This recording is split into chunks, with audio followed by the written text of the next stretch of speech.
అదరగొట్టే కారం రంగు రుచి ఆచి కారం పొడి. మున్సిపల్ ఎన్నికలపై అధికార కాంగ్రెస్ ఫుల్ ఫోకస్ చేసింది. సీఎం రేవంత్ రెడ్డి స్వయంగా రంగంలోకి దిగారు. మంత్రులతో ప్రత్యేక సమావేశం నిర్వహిస్తారు. మెజార్టీ కార్పొరేషన్లు, మున్సిపాలిటీలు గెలిపే లక్ష్యంగా సీఎం ప్రణాళికలు రచిస్తున్నారు. నామినేషన్ల ఉపసంహరణ ముగియడంతో ప్రచారానికి సంబంధించి దిశానిర్దేశం చేయనున్నారు. మున్సిపల్ ఎన్నికల బాధ్యతలను మంత్రులు, ఎమ్మెల్యే, ఎంపీలకు అప్పగించిన సీఎం రేవంత్ రెడ్డి గెలవకపోతే ఇబ్బంది తప్పదనే సంకేతం పార్టీ నేతలకు ఇస్తారని తెలుస్తోంది.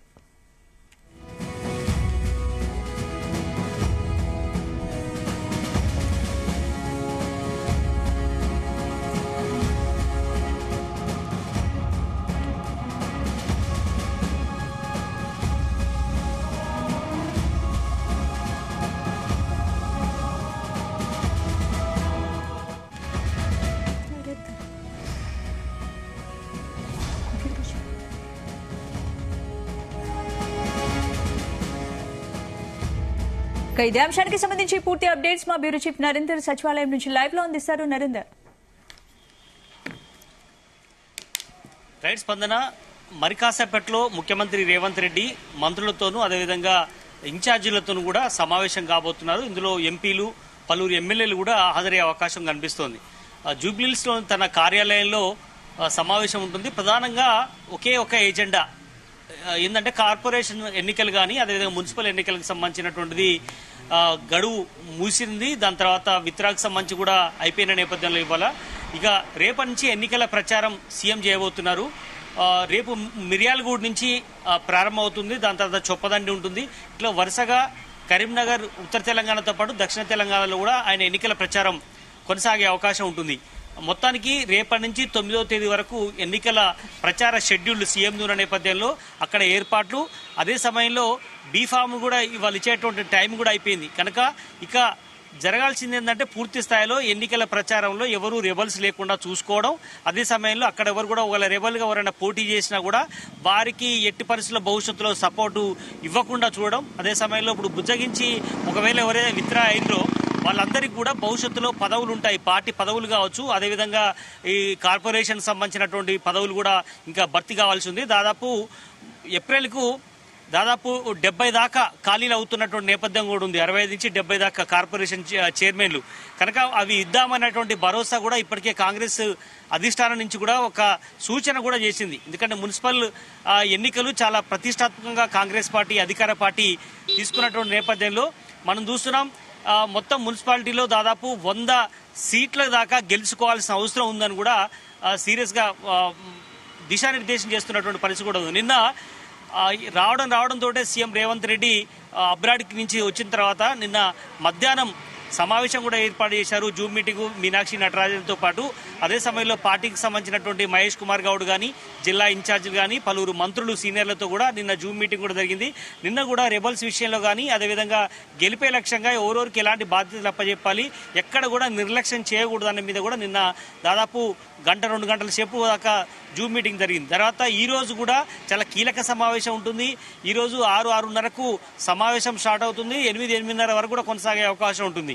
ఇందులో ప్రధానంగా పార్టీకి సంబంధించినటువంటి ఎక్కడ కూడా, ఎందుకంటే ఉత్తర తెలంగాణలో పార్టీ కొంత గట్టి పోటీని ఎదుర్కొంటున్నటువంటి పరిస్థితి కూడా ఉంది. ఎందుకంటే ఉత్తర తెలంగాణలో ఆదిలాబాద్ కానీ, కరీంనగర్ కానీ, నిజామాబాద్లో బీజేపీ నుంచి కొంత ఇంపాక్ట్ ఉన్నటువంటి పరిస్థితి కూడా ఉంది. ఎందుకంటే అక్కడ అరవింద్ కానీ, బండి సంజయ్ కానీ ఇట్లా చాలా మంది లీడర్లు ఉన్నారు. ఎమ్మెల్యేలు కూడా బీజేపీ వాళ్ళు గెలుచుకున్నటువంటి నేపథ్యం కూడా ఉంది. కాబట్టి ఆ 3-4 జిల్లాలలో బీజేపీ నుంచి థ్రెట్ ఉంటుందన్నటువంటి భావన ఉంది. దాదాపు 20 నుంచి 30 మున్సిపాలిటీలు దాని ఇంపాక్ట్ ఉంటుంది కాబట్టి అక్కడ గట్టి పోటీ ఉంది. కాబట్టి కనుక ఎవరిని కూడా అక్కడ నిర్లక్ష్యం చేయడానికి వీలు లేదు. అక్కడ ప్రతిది కూడా నిశ్చితంగా పరిశీలించాల్సిన అవసరం ఉంది. ప్రతి ఓటర్ని పోలింగ్ బూత్ దాకా తీసుకురావాల్సిన అవసరం ఉంది. అభ్యర్థిని గెలిపే లక్ష్యంగా పనిచేయాల్సిన అవసరం ఉంది. ఎక్కడ కూడా నిర్లక్ష్యం, ఎందుకంటే బీఆర్ఎస్ని అవసరమైతే లైట్ తీసుకుందాం కానీ బీజేపీని మాత్రం ఎట్టి పరిస్థితుల్లో నిర్లక్ష్యం తీయకూడదు అనేది ఉత్తర తెలంగాణలో చాలా ఫోకస్ పెట్టాలని కూడా సీఎం రేవంత్ రెడ్డి నిన్న చెప్పారు. ఇవాళ మరింతగా స్ట్రెస్ చేసి చెప్పే అవకాశం అయితే కనిపిస్తుంది. అదే సమయంలో దక్షిణ తెలంగాణలో కూడా ఒక మహబూబ్నగర్, రంగారెడ్డి జిల్లాలో కూడా కొంత బీజేపీ మీద ప్రభావం ఉండే అవకాశం కాబట్టి ఇక్కడ కూడా కొంచెం సీరియస్గా ప్రయత్నం చేయాలి అని కూడా చెప్పినటువంటి పరిస్థితి ఉంది. ఇక్కడ గ్రామ పంచాయతీ ఎన్నికల్లో మనం చూసాం దాదాపు 65% దాకా అటు ఇటుగా కాంగ్రెస్ బలపరిచినటువంటి సర్పంచ్ గెలుచుకున్నటువంటి పరిస్థితి ఉంది. కానీ అంతకు మించి ఈసారి గెలవాల్సిన అవసరం ఉందని కూడా టార్గెట్ నిర్వహించారు. ఇంకా 2 మంత్రి పదవులు ఖాళీగా ఉన్నాయి. అదే సమయంలో కార్పొరేషన్ పదవులు కూడా ఇవ్వబోతున్నారు. మరొక 3-4 నెలల్లో ఎవరైతే కష్టపడి పనిచేస్తారో, ఎవరైతే సాక్రిఫైస్ చేస్తారో అలాంటి వారికి గుర్తించి పార్టీ పదవులే కాదు కార్పొరేషన్ పదవులు ఇవ్వాల్సిన అవసరం ఉందని కూడా ఇప్పటికే అధిష్టానానికి సీఎం రేవంత్ రెడ్డి సూచించారు. మీనాక్షి నటరాజన్ కూడా అదే విషయంలో నిన్న మీటింగ్లో కూడా అదే విషయం చెప్పారు. ఎక్కడ కూడా నిర్లక్ష్యం వీడకూడదు. ఎందుకంటే అసెంబ్లీ ఎన్నికల తర్వాత ఇంత పెద్ద స్థాయిలో మున్సిపాలిటీలు కార్పొరేషన్లకు సంబంధించినటువంటి పార్టీ గుర్తుతో జరుగుతున్నటువంటి ఎన్నికలు ఇవే కాబట్టి నరేందర్ ఇప్పుడు కాంగ్రెస్ గెలుపు కోసం 10 ఏళ్ళు కాంగ్రెస్ గెలుపు కోసం రూపొందించిన ప్రధాన స్ట్రాటజీ ఏంటి? గత ఎన్నికలతో పోలిస్తే ఈసారి కొత్తగా ఏం చేయబోతున్నారు? అంటే ప్రచారంలో ఏ అంశాలపై ఫోకస్ ఎక్కువగా చేయబోతున్నారు? ఖచ్చితంగా రేపటి నుంచి మిర్యాలగూడ నుంచి సీఎం రేవంత్ రెడ్డి ప్రచారాన్ని స్టార్ట్ కాబోతున్నారు. నిన్న ఇవాళ మొత్తం కూడా బ్యాక్ ఎండ్ వరకు సీఎం రేవంత్ రెడ్డి చేశారు. ప్రధానంగా రెబల్స్ లేకుండా చూడడం, ప్రత్యర్థుల్ని ఏ రకంగా దాని మొత్తానికి చేయాల్సిన అవసరం ఉంది అని. ఎందుకంటే వాళ్ళను కాంగ్రెస్కి సంబంధించినటువంటి వ్యక్తులనే కాదు సానుభూతి పరులందరూ కూడా ఓటర్లకి వైపు తీసుకురావాల్సిన అవసరం ఉంది. అదే సమయంలో అవసరమైతే ఆర్థిక బలం, అంగబలం అన్ని కూడా ఎందుకంటే అధికారంలో ఉంది కాబట్టి 10 ఏళ్ల తర్వాత కాంగ్రెస్ పార్టీ అధికారంలోకి వచ్చింది కాబట్టి ఎక్కడ కూడా నిర్లక్ష్యం చేయొద్దని కూడా ప్లాన్ చేశారు. అదేవిధంగా మంత్రులకు కూడా టార్గెట్ విధించినటువంటి పరిస్థితి ఉంది. ఎందుకంటే ఒక్కొక్క మంత్రికి దాదాపు 10 నుంచి 15 మున్సిపాలిటీలు ఉన్నటువంటి పరిస్థితి కూడా ఉంది. కనుక ఈ మున్సిపాలిటీని అత్యధికంగా గెలుచుకోవడం, కార్పొరేషన్లు కూడా 3 మినహాయించి 7 జరుగుతున్నటువంటి నేపథ్యంలో అవి కూడా దాదాపు 5-6 దాకా గెలవాల్సిన అవసరం ఉందని కూడా పార్టీ దిశానిర్దేశం చేసినటువంటి పరిస్థితి ఉంది. కనుక అత్యధిక స్థానాలు దాదాపు 85% దాకా సీట్లు అటు కార్పొరేషన్లో కానీ మున్సిపాలిటీలో కానీ గెలవాల్సిన అవసరం ఉందని చూస్తున్నారు. 11వ తేదీ నాడు ఎలక్షన్స్ ఉన్నాయి, 13 నాడు రిజల్ట్ ఉంది. దాని తర్వాత మున్సిపల్ చైర్మన్లు కానీ వైస్ చైర్మన్స్ కానీ అదే మేయర్ని కానీ డిప్యూటీ మేయర్లు కానీ వేసుకునే అవకాశం ఉంటుంది 14వ తారీఖు తర్వాత. బట్ ఈ మొత్తం వ్యవహారాన్ని ఖచ్చితంగా మహేష్ కుమార్ గౌడ్ దీన్ని పర్యవేక్షణ చేస్తున్నారు. మీనాక్షి నటరాజన్ కూడా ప్రతి రోజు ఉదయం సాయంత్రం కూడా మానిటరింగ్ చేస్తున్నటువంటి పరిస్థితి ఉంది. ఎవరైతే రెబల్స్ గా, ఎందుకంటే కాంగ్రెస్ పార్టీకి కొంత రెబల్స్ బెడద ఉన్నటువంటి నేపథ్యం ఉంది. ఎందుకంటే ఒక్కొక్క సీటుకు 3-4 ఆశావాదులు ఉన్నారు. అలాంటి వారిని చాలా చోట్ల కూడా వాళ్ళు బుజ్జగించి వాళ్ళని ఓదార్చి వాళ్ళని పక్కన పెట్టినటువంటి పరిస్థితి కూడా ఉంది. అయినప్పటికీ కూడా కొంతమంది రెబల్స్ పోటీ చేస్తున్నటువంటి ఉదాంతం కనిపిస్తుంది కాంగ్రెస్ పార్టీలో. ఎందుకంటే పోటీ ఎక్కువ ఉంది, గెలిచాలంటే నమ్మకం ఎక్కువ ఉన్నది కాబట్టి పోటీ కూడా కాంగ్రెస్ పార్టీలో ఎక్కువ ఉంది కాబట్టి దీని మీద మరింతగా ఫోకస్ పెట్టినటువంటి పరిస్థితి ఉంది. కనుక అన్ని ప్రయత్నాలు చేయాల్సిన అవసరం ఉంది. ఎందుకంటే సీఎం రేవంత్ రెడ్డి ముఖ్యమంత్రి అయ్యేదాకా జరుగుతున్నటువంటి ప్రధానమైనటువంటి ఎలక్షన్స్. దీని తర్వాత మళ్ళీ గ్రేటర్ హైదరాబాద్ ఎన్నికలు ఉంటాయి, ఎంపీటీసీ జెడ్పీటీసీ ఎన్నికలు ఉంటాయి, ఇవన్నీ కూడా ఉండబోతాయి కాబట్టి ఫస్ట్ మాత్రం ఇది చేయాల్సిన అవసరం ఉంది. ఇక్కడ ఒక పక్క కేసీఆర్ నిన్నటి వరకు సిట్ విచారణ సంబంధించి కానీ అదేవిధంగా హరీష్ రావు, కేటీఆర్ వీళ్ళందరూ సిట్ విచారణ తర్వాత చాలా ఆరోపణలు చేశారు. వీటన్నింటి కూడా తిప్పికొట్టాల్సిన అవసరం ఉంది. బీఆర్ఎస్ పార్టీ ప్రధాన పార్టీగా ఉన్నటువంటి నేపథ్యంలో, ప్రతిపక్ష పార్టీగా బీజేపీ కొన్ని చోట్ల బలంగా ఉన్నటువంటి నేపథ్యంలో ఖచ్చితంగా కూడా ఎదుర్కోవాల్సిన అవసరం ఉందని కూడా సీఎం రేవంత్ రెడ్డి ఈ రోజు ఈవినింగ్ మీటింగ్ లో చెప్పే అవకాశం అయితే కనిపిస్తుంది. ప్రచారంలో కూడా ఆయన ఖచ్చితంగా వీటన్నిటి మీద కూడా మాట్లాడే అవకాశం ఉంది. ఉత్తర తెలంగాణలో బీజేపీని టార్గెట్ చేసి మాట్లాడతారు. ఇటు దక్షిణ తెలంగాణలో నల్లగొండ కావచ్చు, వరంగల్ కావచ్చు, ఖమ్మం కావచ్చు, ఇట్లాంటి చోట్ల ఖచ్చితంగా బీఆర్ఎస్ ని టార్గెట్ చేసుకుని మాట్లాడే అవకాశం అయితే కనిపిస్తుంది. బట్ ఏదేమైనప్పుడు కూడా ఎన్నికల ప్రచారం జరగబోతున్న నేపథ్యంలో సచివాలయం కూడా మంత్రులు ఎవరు అందుబాటులో ఉండట్లేదు. పూర్తి స్థాయిలో ఎన్నికలు బిజీలో ఉన్నారు. నామినేషన్లు వేయడం కానీ, దాని తర్వాత బుజ్జగించే విషయంలో కానీ, సీఎం వచ్చిన తర్వాత నిన్న నుంచి ఇక్కడ అందుబాటులో కొంతమందితో సమావేశం అవడం కానీ, ఇవన్నీ కూడా కాంగ్రెస్ పార్టీ చాలా సీరియస్ గా ఉంది. అత్యధిక సీటు గెలిపే లక్ష్యంగా ప్లాన్ చేస్తున్నటువంటి నేపథ్యం అయితే మనకు కనిపిస్తోంది. స్పందన అంటే మంత్రులు ఎమ్మెల్యేలకు ఏ మున్సిపాలిటీ బాధ్యత ఇచ్చారు, బాధ్యతలు తీసుకున్న నేతలకు టార్గెట్లు కూడా ఇచ్చినట్టు కూడా తెలుస్తోంది. గెలవకపోతే ఇబ్బంది తప్పదనే హెచ్చరికలు కూడా సీఎం నుంచి సంకేతాలు వచ్చినట్టు కూడా తెలుస్తోంది కదా.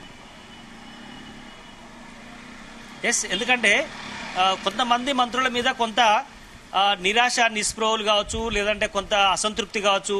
కొండా సురేఖ ఉంది, అదే సమయంలో ఉత్తమ్ విషయంలో కానీ, కోమటిరెడ్డి వెంకటరెడ్డి విషయంలో కానీ, లేదంటే జూపల్లి కృష్ణారావు విషయంలో కానీ, కొంతమంది సీనియర్ల విషయంలో కొంతవరకు బాగానే ఉంది. కానీ సీనియర్లు కాని వాళ్ళు కానీ కొంతమంది ఈ మధ్యలో గొడవ పడినటువంటి నేతలు కావచ్చు, పొన్నం ప్రభాకర్ విషయంలో కానీ, ఇట్లా కొంతమంది కాంట్రవర్సీకి సంబంధించినటువంటి మంత్రులు కూడా ఉన్నారు. అలాంటి వాళ్ళ విషయంలో కూడా ఈసారి ఎన్నికలు చాలా ప్రెస్టేజ్గా తీసుకునే అవకాశం ఉంటుంది. ఒక్కొక్క మంత్రి దాదాపు 10 మున్సిపాలిటీల మీద దాని ఇంపాక్ట్ చూపించే అవకాశం అయితే కనిపిస్తుంది. ఇన్ఛార్జీలుగా ఉన్నారు. ఆ ఇన్ఛార్జీల బాధ్యత, ఒక సీటు కనుక ఓడిపోతే దాని బాధ్యత మీరే తీసుకోవాలని కూడా సీఎం రేవంత్ రెడ్డి పదే చెప్తున్న నేపథ్యంలో అటు ఉత్తమ్ కుమార్ రెడ్డి కానీ, కోమటిరెడ్డి వెంకటరెడ్డి కానీ ప్రతి ఒక్కరు కూడా చాలా సీరియస్ గా ప్రచారం చేస్తున్నారు. వార్డు తిరుగుతున్నటువంటి నేపథ్యం ఉంది. ప్రతి వార్డును కూడా గెలుచుకోవాల్సిన అవసరం ఉంది అని కూడా ఉంది. ఎందుకంటే మున్సిపాలిటీలు గెలవాలంటే ఖచ్చితంగా వార్డులకు సంబంధించినటువంటి గెలవాలి, కౌన్సిలర్లను గెలిపించుకోవాల్సిన అవసరం ఉంది. అటు మేయర్ గెలవాలంటే ఖచ్చితంగా అటు కార్పొరేటర్లు గెలిపించాల్సిన అవసరం ఉంటుంది. కనుక ప్రతి ఒక్క సీటు కీలకంగా భావిస్తున్నట్టు నేపథ్యంలో కాంగ్రెస్ పార్టీ చాలా సీరియస్ గా ఉంది. మంత్రుల మీద ఒత్తిడి పెంచుతుంది. కనుక ఎవ్వరు కూడా హైదరాబాద్ లో అందుబాటులో ఉండకూడదు. ప్రతి ఒక్కరు కూడా ఆయా జిల్లాల ఇన్ఛార్జీలుగా ఎవరైతే ఉన్నారో ఆ ఇన్ఛార్జి బాధ్యతలను సక్రమంగా నిర్వహించాల్సిన అవసరం ఉందని కూడా భావిస్తున్నారు. ఇవాళ అందరూ కూడా జూమ్ లోనే కొంతమంది పాల్గొనే అవకాశం ఉంటుంది. మరి కొంతమంది సీనియర్ గా ఉన్నటువంటి ఉత్తమ్ కుమార్ రెడ్డి లాంటి వాళ్ళు కానీ, శ్రీధర్ బాబు లాంటి కొద్ది మందితో మాత్రమే ఈరోజు హైదరాబాద్ లో మంత్రులతో ఉంటారు. మిగతా వాళ్ళు అందరూ కూడా కొంతమంది జూమ్ లో పాల్గొనే అవకాశం ఉంటుంది. కొంతమంది పార్లమెంట్ సభ్యులు కూడా పాల్గొంటారు, హైదరాబాద్ అందుబాటులో ఉన్నటువంటి వాళ్ళు. బట్ అంతిమంగా మాత్రం గెలిపే లక్ష్యంగా పనిచేయాల్సిన అవసరం ఉంది అని కూడా సీఎం రేవంత్ రెడ్డి దిశానిర్దేశం చేసే అవకాశం అయితే కనిపిస్తోంది. Right, thanks for the updates.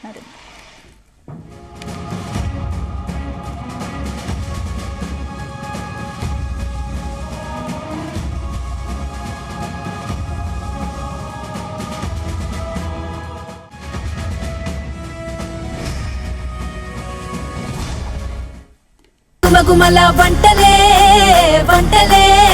తెరకొట్టే కారం రంగు రుచి ఆచి కారం పొడి.